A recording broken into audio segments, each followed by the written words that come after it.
With prices on just about everything going up, the number of New Yorkers having trouble affording food is way up. CBS 2's Cindy Hsu says you might be surprised to hear how hunger is now threatening. More than 1,100 meals are served at the Holy Apostle Soup Kitchen in Chelsea every day. There's a line out the door, and that's where you'll find families like the Asensios. Maribel is just 8 months old, and her father never thought they'd end up here.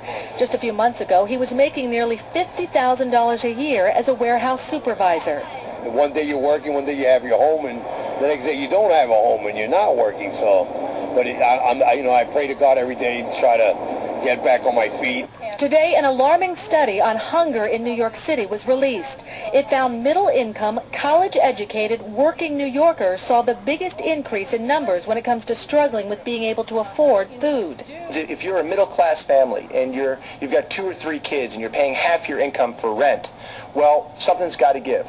And sadly, what's giving is the food they're putting on the table. Frances O'Donnell is not surprised. She's a registered nurse who's cutting back by shopping at farmers markets. And they actually offer good products, which were more reasonable than supermarkets. Brenda Lingard says she shops for food when she can find the bargains. Well, in the past I didn't have to, but now, with everything going up and everything, you have to. Especially with children, I have a daughter.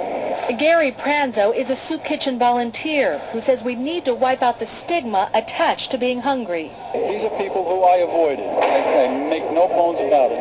But after working here for a year or so, but for the grace of God, listen, these are people just like you and I. Cindy Hsu, CBS 2 News.